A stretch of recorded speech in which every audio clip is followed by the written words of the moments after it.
Hello दोस्तों, नमस्कार। मैं अरविंद कुमार आप सभी का स्वागत करता हूं आपके अपने यूट्यूब चैनल अरविंद कुमार गुरुजी में। दोस्तों, आज हम फिर से आप लोगों के सामने उपस्थित हुए हैं एक नया विज्ञापन, नई एडवर्टाइजमेंट लेके। ये विज्ञापन बेसिकली उन लोगों के लिए है जो जिन्होंने लॉ ग्रेजुएट कर रखा है। ठीक है, ऐसे लोग जिन्होंने एलएलबी या एलएलएम कर रखा है, उनके लिए है। ठीक है, तो आज हम ये विज्ञापन के बारे में बात करते हैं। ये विज्ञापन है high court of Delhi, new Delhi के द्वारा जो विज्ञापन निकला है, पोस्ट निकली है Delhi high court higher judicial service के लिए। ठीक है, इस higher judicial service exam HJS का 2024 का दिल्ली वाला, ठीक है, उसके लिए नोटिफिकेशन जारी हुआ है। इसमें जो वैकेंसियों की संख्या होने वाली है 16 पोस्ट निकली है, जिसमें जनरल कैटेगरी की 5 पोस्ट हैं, एससी कैटेगरी की 5 पोस्ट है और एसटी कैटेगरी की 6 पोस्ट है। ओबीसी कैटेगरी के लिए इसमें कोई भी पोस्ट नहीं निकली है। ठीक है, तो क्वालिफिकेशन की अगर ओबीसी वाला कोई कैंडिडेट है, अगर वो अप्लाई करना चाहता है इसमें, तो वो जनरल कैटेगरी के तहत अप्लाई कर सकता है। ठीक है, बट ओबीसी का रिजर्वेशन इन पोस्टों के लिए नहीं दिया गया है। ठीक है, अब बात कर लेते हैं क्वालिफिकेशन, कौन लोग इसके लिए आवेदन कर सकते हैं, क्या क्वालिफिकेशन मांगी गई है। इसमें लॉ ग्रेजुएट चाहिए।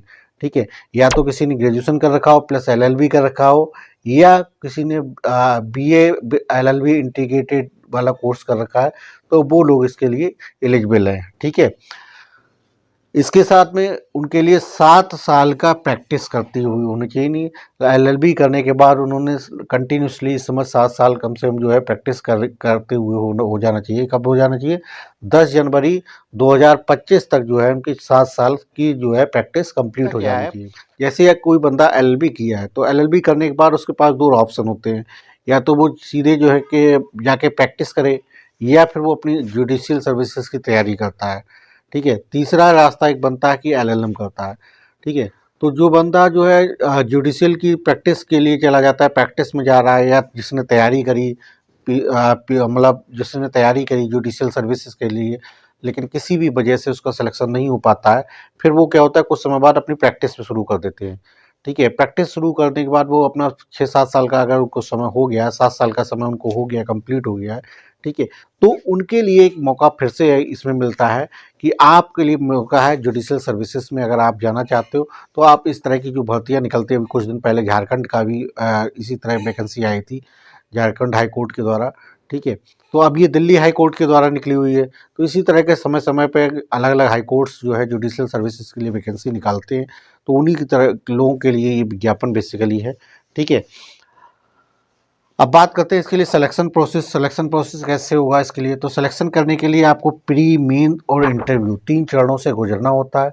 जैसे हमारा लोक सेवा आयोग के द्वारा या संघ लोक सेवा आयोग के द्वारा जो वैकेंसियाँ निकलती है, उसमें भी प्री, मेन और इंटरव्यू इन्हीं तीनों चरणों से गुजरना पड़ता है। ठीक इसमें भी वैसे ही आपको प्री, मेन और इंटरव्यू तीनों चरणों से गुजरना पड़ेगा। ठीक है, प्री का जो एग्ज़ाम होगा वो एमसीक्यू बेस्ड क्वेश्चन होंगे। ठीक है, मल्टीपल चॉइस के क्वेश्चंस होंगे इसमें आपके। ठीक है, जिसमें आपको, अगर आप बात करते हो, तो मिनिमम जनरल कैटेगरी के लोगों को 50% लाना ही लाना होगा, और एससी एसटी के लिए 45% मिनिमम मार्क्स क्वालिफाइड करने के लिए ज़रूरी है। ये इन्होंने मिनिमम कट ऑफ रखी है कि मिनिमम कट ऑफ इतनी है, इससे कम वाले नंबर को हम कंसीडर नहीं करेंगे, इससे ऊपर वाले लोगों की ही मेरिट बनाएंगे जो हायर ऑर्डर के हिसाब से होगी। ठीक है, बात करते हैं इसके सिलेबस क्या है, और सिलेबस जो है हमारे वीडियो में आगे आपको मिल जाएगा, वीडियो के रूप में भी, और इसका लिंक मैं आपको डिस्क्रिप्शन बॉक्स में भी दे दूंगा। बात करते हैं मेंस के लिए। तो मेंस कौन लोग एग्जाम देंगे? जो लोग प्री का एग्जाम क्वालिफाइड करेंगे। तो प्री एग्जाम के जो है जितने क्वालिफाइड करेंगे उनको जो है मौका दिया जाएगा मेंस एग्जाम के लिए। ठीक है, प्रीमियम जो मिनिमम क्वालिफाइड कराए जाएंगे कैंडिडेट, वो 20 टाइम्स होंगे। जितनी वैकेंसी है उसके 20 टाइम्स, इनकी 16 वैकेंसी है तो 20 टाइम्स 320 लोगों को क्वालिफाइड कराया जाएगा, जो कि मेंस एग्जाम लिखने। अब मेंस के लिए बात करते हैं, तो मेंस में आपके 4 पेपर होते हैं बेसिकली। पहला पेपर आपका जीके लैंग्वेज का होता है, जिसको 150 नंबर का होता है। इसमें जनरल नॉलेज से संबंधित क्वेश्चन पूछे जाते हैं। ठीक है, इसके अलावा लैंग्वेज का असेसमेंट होता है कि आपको इंग्लिश लैंग्वेज में कितनी कमांड है, कैसे आप आंसर लिखते हो, उन सारी चीज़ों, कैसे ग्रामेटिकली मिस्टेक्स आप फाइंड आउट करते हो, सब चीज़ों को बारे में आपके क्वेश्चंस पूछे जाएंगे।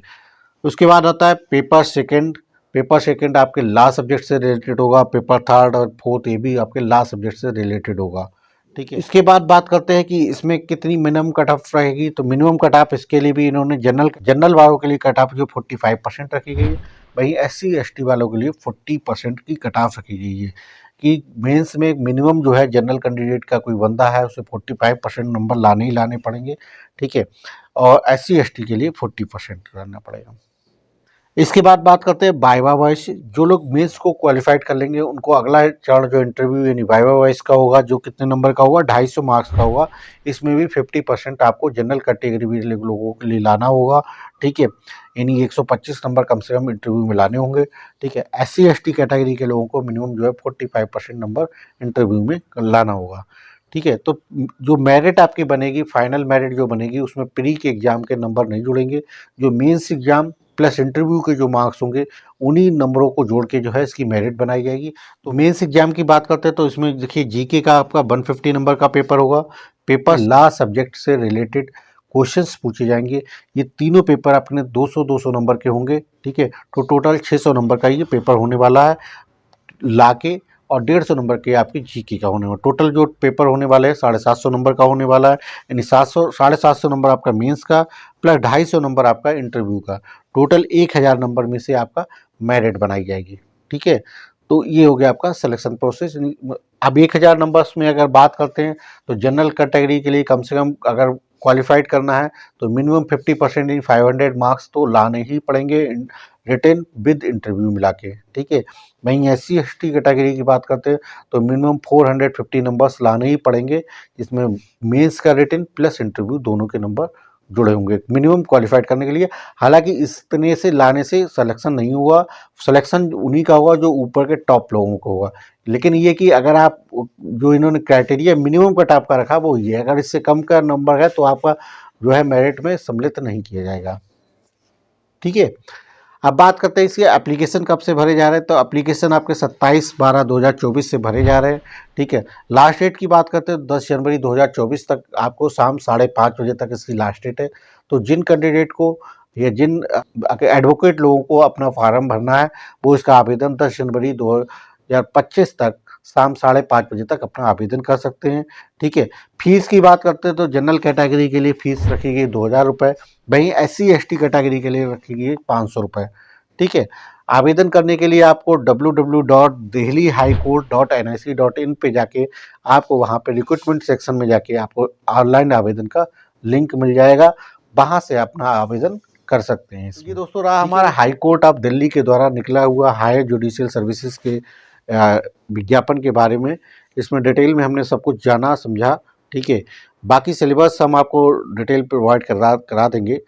आप इससे संबंधित अगर कोई और क्वेश्चंस अगर आपके मन में रह गया हो, बचा हो, डाउट हो तो आप कमेंट करके पूछ लीजिएगा, मैं आपको कमेंट बॉक्स में उसका आंसर दे दूंगा। मेरे चैनल पे नए हैं उन लोगों से आग्रह है मेरे चैनल को सब्सक्राइब कर लीजिए, ताकि भविष्य में आने वाले जितने भी एडवर्टाइजमेंट वैकेंसियों से रिलेटेड है वो उनकी सूचना आपको सबसे पहले मेरे चैनल पर मिल सके, ठीक है। बाकी जो लोगों ने मेरे चैनल को सब्सक्राइब कर रखा है उन लोगों से आग्रह है प्लीज़ मेरे चैनल को इसी तरह सपोर्ट करते रहिएगा, लाइक सब्सक्राइब करते रहिएगा। बहुत बहुत धन्यवाद आपका। फिर मिलेंगे किसी और दिन नए वीडियो में नई भर्ती के साथ।